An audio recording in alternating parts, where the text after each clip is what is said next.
É assim, a vida de oração é totalmente afetada. Primeiro, ele não ora, e segundo, quando ele ora errado. Porque oração não é aquele tipo de coisa que, tipo assim, vale a intenção. Não, a oração é um exercício espiritual tão sublime, que ele é cercado de regras que a Bíblia colocou. Do tipo assim, você não pode orar a Deus que não seja pela mediação de Jesus Cristo.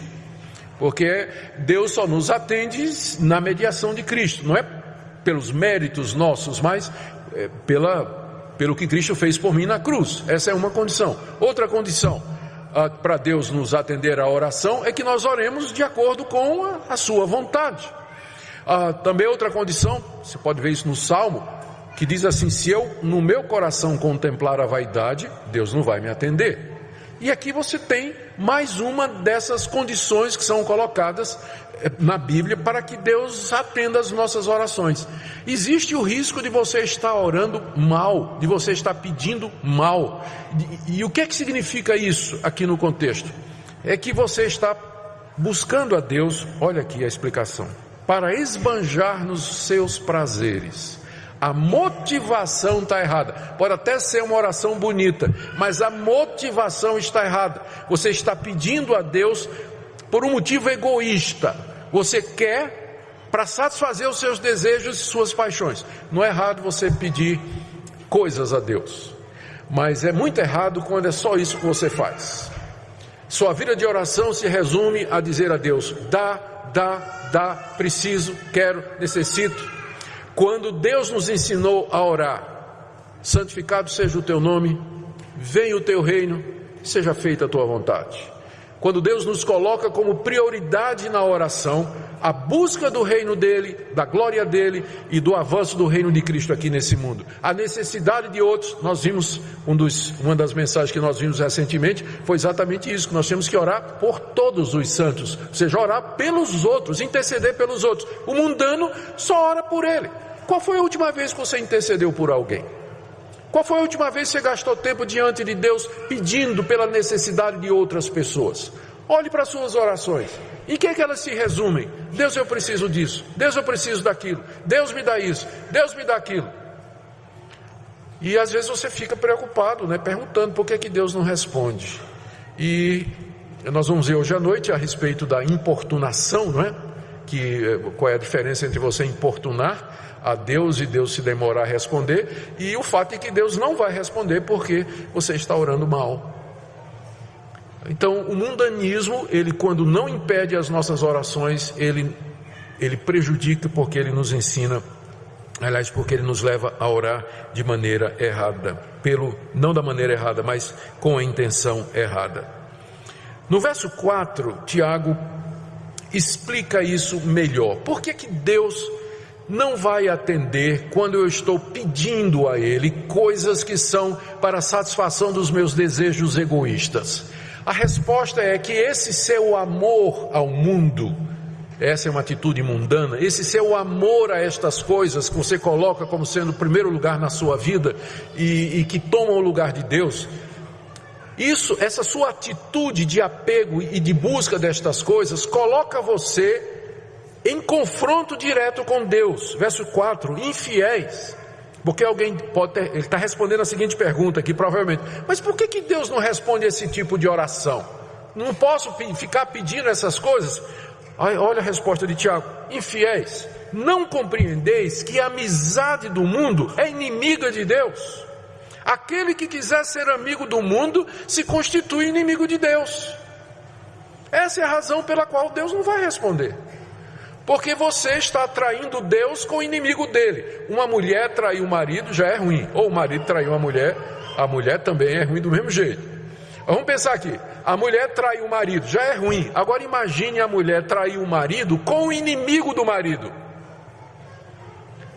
É duplamente pior, Se é que pode ter isso, Ela trai o marido com o inimigo do marido. É aqui o que Tiago está dizendo. Vocês não estão... a palavra infiéis significa adúlteros no original.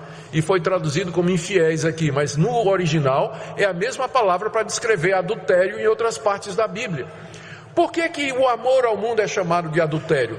Porque eu sou casado com Deus. A igreja é a noiva de Cristo. Jesus é o cabeça da igreja. Ele está para a igreja assim como o marido está para a mulher. Nós temos uma aliança com Deus semelhante à aliança do casamento. Eu disse um dia que Deus seria o meu Deus e que ele seria e que eu seria o filho dele. Eu estaria dele e pertenceria a ele. Eu afirmei isso quando eu fui batizado, ou quando eu fui batizado na infância e fiz minha profissão de fé perante a igreja já adulto e consciente. Você professou isso no dia que você se tornou membro da igreja. Publicamente você assumiu votos, você fez compromissos, você assumiu a condição de ser alguém que pertence a Deus. Agora, você vira as costas para Deus e começa a flertar com o mundo. O mundo é inimigo de Deus. O mundo aqui não é a natureza bela que Deus criou, não? Mas é a maneira de viver das pessoas que não amam a Deus e que são inimigas de Deus. É a maneira pela qual elas se divertem, elas vivem, fazem as coisas, as motivações e emoções do seu coração. É isso que a gente chama de mundo.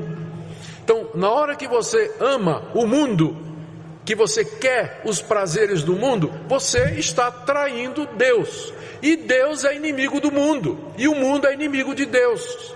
E o resultado é que esse apego às coisas do mundo coloca você em inimizade contra Deus. Final do verso 4: aquele que quiser ser amigo do mundo se constitui inimigo de Deus. Por isso que Deus não vai atender às orações de quem está sendo infiel para com ele, traindo-o com o seu inimigo, que é o mundo. Essa é a razão pela qual vocês pedem e não recebem. Vocês pedem e não recebem, por causa desse flerte e dessa traição que é cometida quando há essa paixão pelas coisas do mundo. Aqui no verso 5, Tiago ainda está continuando o mesmo pensamento. Ele cita aqui alguma passagem do Antigo Testamento que nós não sabemos exatamente qual era, porque não tem nada no Antigo Testamento igual assim, na ipsis literis, ao que Tiago está dizendo aqui.